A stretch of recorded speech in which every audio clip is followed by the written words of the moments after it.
Coucou, ici Coach Louisa Star, apôtre de Jésus. Alors, je rentre du boulot et immédiatement, j'ai décidé de faire une vidéo pour tout simplement rendre hommage au travail parce que franchement, je craignais beaucoup là. Ça, c'est trop de soleil. Je craignais beaucoup de retourner au travail, mais en fait, finalement, oh, mes dents sont toutes blanches. Oh, oh. Est-ce que c'est pas les rayons laser qu'on utilise justement pour blanchir les dents? Serait-ce un secret? Ok, ou un message de Dieu pour nous dire, allez vous blanchir les dents. En tout cas, moi-même y compris. Le message d'aujourd'hui va être court avant que voilà, un train n'arrive. Donc, le message est arrête de fumer, tout simplement.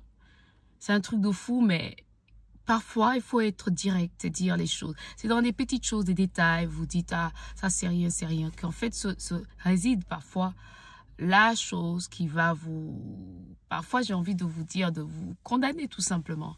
C'est fumer, non, c'est pas grave de fumer. Or, vous savez que le corps est le temple du Christ, c'est-à-dire dans la Bible, c'est marqué que notre corps est le temple du Christ. Ceci est valable également pour la fornication, parce que quand on fornique, il y a des risques de tomber enceinte et donc de s'abîmer le corps, d'attraper des maladies. Et donc, tout cela aussi, c'est un peu la même chose. Hein, tout ce qui peut, comment on peut dire, abîmer donc le corps, hein.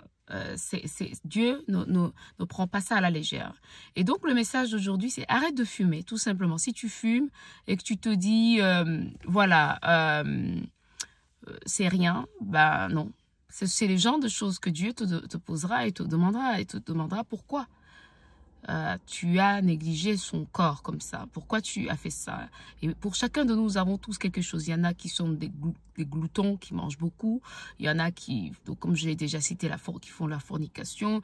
Il y en a qui ne mangent pas correctement, justement, qui mangent trop mal, trop peu. Donc, toutes ces choses-là, c'est valable également. Donc, tout ça, qu'est-ce qu'il faut faire? Il faut se repentir et demander la force à Dieu de changer, donc d'arrêter ça. Demander la force, montrer à Dieu, en fait, qu'on veut bien, qu'on a une bonne volonté. Parce que souvent, en laissant ces choses telles que fumer, telles que tout ce que je viens de citer, ça laisse une porte ouverte, en fait, à l'ennemi pour venir nous condamner, pour dire, voilà son... en fait, il laisse la porte, vous laissez la porte au démon, en fait, de vous tourmenter. C'est-à-dire, ah, je dois fumer. Tout ça, c'est des tourments, en fait. Je dois fumer. Tu n'es plus à l'aise et ça peut, par exemple, abîmer les relations amoureuses. Si tu es, par exemple, avec quelqu'un qui n'aime pas que tu fumes, même ça peut tout simplement t'abîmer la santé, comme on l'a dit. Oui, il y a beaucoup de gens qui disent, ah oui, mais très peu de gens ont le cancer de poumon. Mais il y en a qui ont le cancer de poumon. Et qu'est-ce qui te dit que tu ne feras pas partie de ces gens-là? Il faut jamais dire jamais.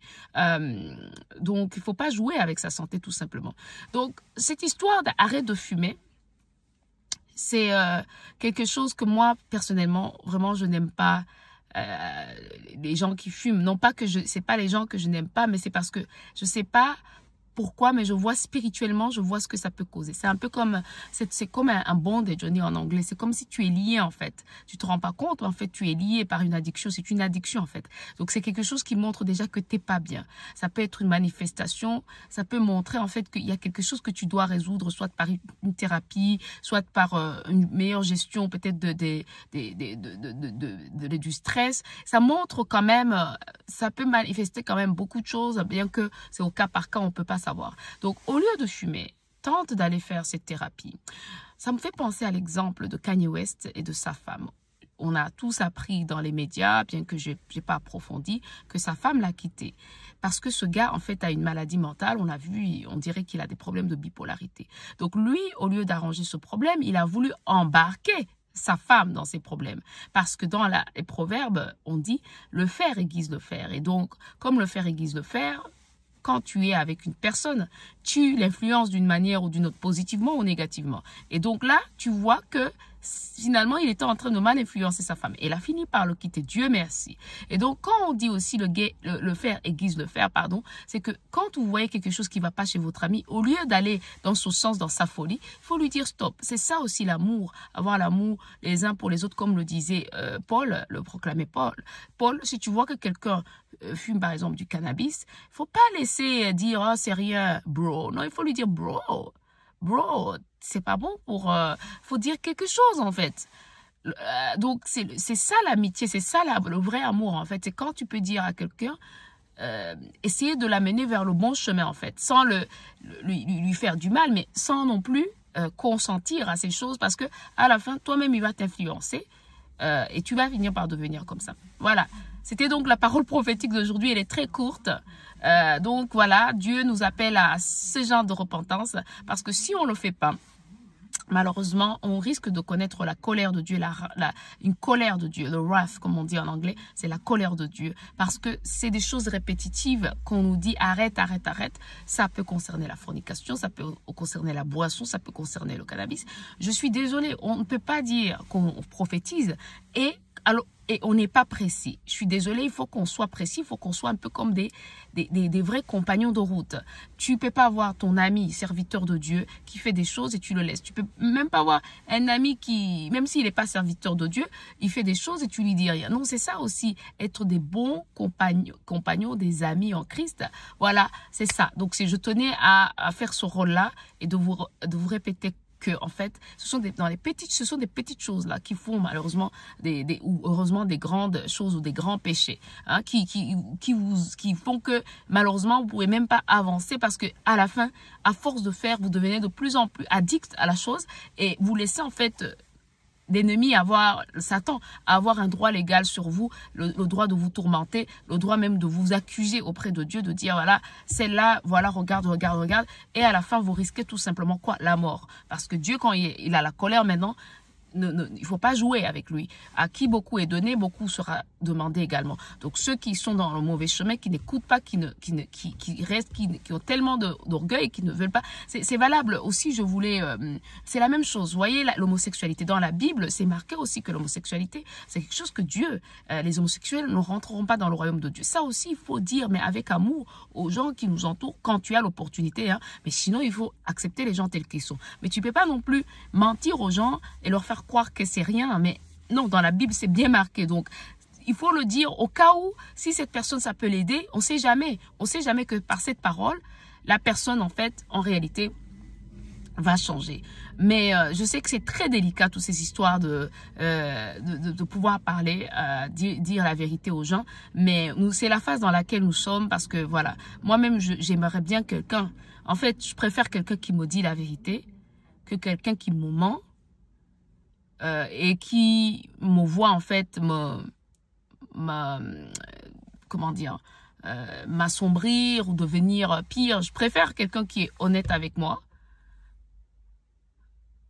et qui m'aime plutôt que quelqu'un qui en fait me dit tout ce que je veux entendre, mais en fait il m'aime pas en fait.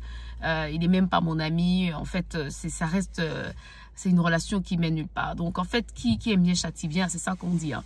Donc, voilà. Aujourd'hui, on vous a châtié ceux qui fument, accepté. Même d'autres aussi ont pris des balles perdues, comme on dit. Mais nous tous, là, nous tous, c'est le moment, nous tous, nous sommes concernés. Nous avons tous un truc que nous faisons qui ne plaît pas à Dieu et qui peut, en fait, faire toute la différence et faire que nous ne pourrons pas rentrer dans le royaume de Dieu. Parce que dans le royaume de Dieu, c'est un lieu saint.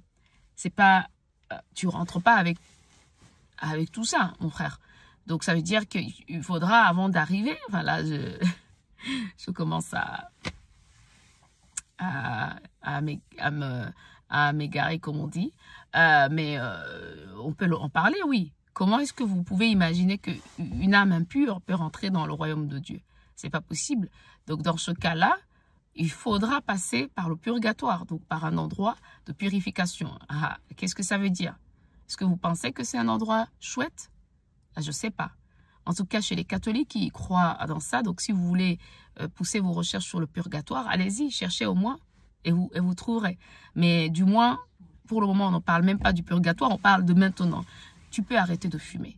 Puisque la même manière dont tu as commencé, tu peux également arrêter. Tu peux arrêter de forniquer. Tu peux tout arrêter en fait. Tu peux tout arrêter si tu le veux vraiment. Et si tu as des gens autour de toi qui te soutiennent, vous êtes unis et dans ce combat-là. Ok? Allez, j'ai envie de te dire Bonne soirée et à la prochaine parole prophétique. Allez, ciao.